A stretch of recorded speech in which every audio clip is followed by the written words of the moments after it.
Thank you, Mr. Chairman, and Director, thank you for being here. I have listened carefully to all the discussion in this hearing. I've reached two top-line conclusions. First, I am glad I don't have your job. And second, I am glad you do. Thank you for being willing to step up and serve in this role. I'd like to plow a little bit of ground that we've not spent a lot of time on so far and explore. You mentioned, and I'm well aware of your strong commitment to partnering with state and local law enforcement authorities. Obviously, one of the missions is in the counter-drug space. Another is in the forensic laboratory space, where both you and a lot of local and state agencies cooperate in terms of evidence analysis. From the state side, programs such as the HIDA programs, very, very important in counter-drug, such as the Coverdell grants, very, very important in maintaining state laboratory capacities.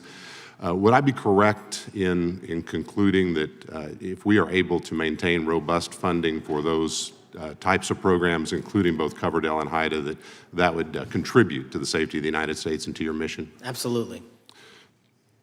Director, you have talked a little bit about some of the counter-drug work that you've been doing. One thing we haven't talked about yet, the President, in one of his first actions upon taking office back in January, designated a number of the cartels as foreign terrorist organizations. That's not just a paper transaction. I believe the list has been expanded since those first actions. In terms of America's military engagement with the cartels abroad, in terms of our intelligence engagement with them abroad, that designation has had real meaning and has affected some of the thinking and approaches of our military and our intelligence community. Can you talk a bit about how that designation might be affecting or should be affecting the FBI's approach to dealing with the domestic activities of the cartels? The simple way to analogize it is after 9/11 and the manhunt for the foreign terrorist organizations overseas in places like Afghanistan and Iraq, the FBI received certain authorities to go out there and dedicate a mission to go after them both lawfully and investigatorially and collect evidence and provide it to our agency partners. Once the foreign terrorist organization designation was labeled over to the Mexican drug cartels, we can now do that here, and in Mexico, and in Colombia, and in Venezuela, and anywhere else they are. And so that's the best analogy I have. What we're able to do is take our counterterrorism platform, traditionally used for global terrorist manhunting, and bring it into this hemisphere against a very real threat, which is the drug traffickers, and they are foreign terrorist organizations. So we just have so many more resources and authorities now directed at them. So, for example, Director, in the regions, from the vantage point of local law enforcement, there are structures that have historically handled those partnerships separately. HIDA, for example, is an example on the drug trafficking side. The JTTFs are an example on the terrorism side. How is the thinking evolving in terms of on a regional basis, either merging or not merging those structures now that the targets in many ways are merged? So the JTTFs are kind of our forward operating base across every single state in this country to take on that mission. And anytime you're labeled a foreign terrorist organization, you come right under the authorities of the JTTF, the task force officers, and the state and local level police work that gets done in those JTTFs. And the Homeland Security Task Force layer on top of that, I think 25 or 30 across the country, specifically working with DHS and Secretary Noem to go after the drug trafficking foreign terrorist organizations because they have unique capabilities and authorities dedicated to that mission. And so that's the beauty of the HSTFs.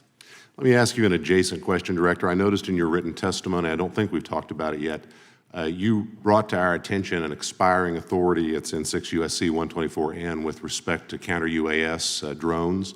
You point out that authority expires in statute at the end of this month, yes, and you impressed upon us your interest in seeing it extended in some manner.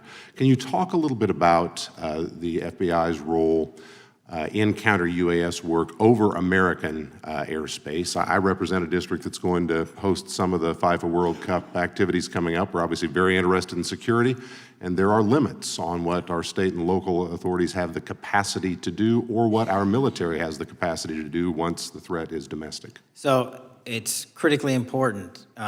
Both the FBI and DHS have those capabilities. I'll speak to the FBI, of course, only.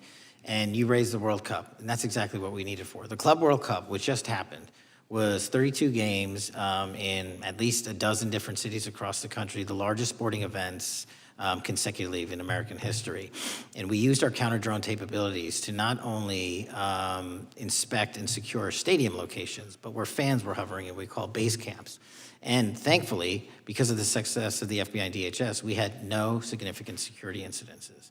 And flipping to the World Cup, which is going to be 3 times as large, and obviously the largest we've ever had, and blending into the LA Olympics in '28, our counter-UAS capabilities are going to be the ones that are able us to have literal bird's eye view of the threat dynamic around so many of these cities, which are going to see literally tens and hundreds of thousands of people flock to them. So we have to have it. And making sure the bad guys don't have the same. Exactly.